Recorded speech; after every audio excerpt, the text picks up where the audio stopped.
What happens when the ocean storms past the walls of a nuclear power plant? In December 1999, France nearly found out, and it terrified the entire nuclear industry.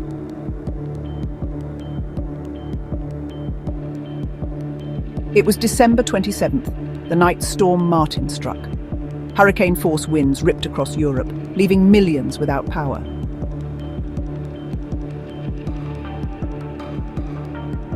But on the Gironde estuary in western France sat Blayais Nuclear Power Plant, 4 reactors built on low-lying ground, right in the path of the storm.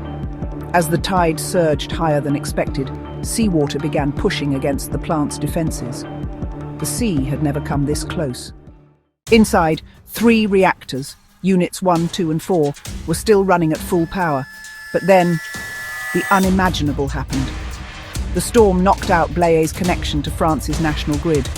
The reactors lost their external lifeline. Unit 2 and Unit 4 lost their 400 kilovolt power supplies. A special safety system should have allowed them to keep feeding themselves electricity. But that system failed. And in seconds, both reactors tripped offline automatically. The once steady turbines spun down into silence. Control rooms lit up with alarms. The plant was no longer producing power. It was fighting for survival. Diesel backup generators roared to life. Their job, keep pumps running, keep fuel rods cool, and keep France from disaster. Meanwhile, floodwaters began seeping into basements. Electrical systems were threatened. It wasn't just the storm anymore, the sea itself was invading.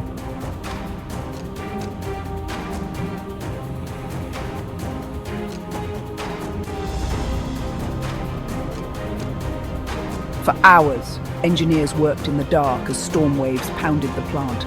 If the diesels failed, the reactors would overheat.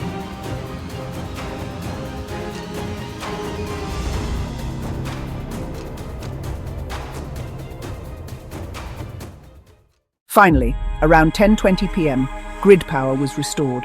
Unit 2 and Unit 4 were stabilized. France had dodged a nuclear nightmare. But when daylight came, the damage was revealed.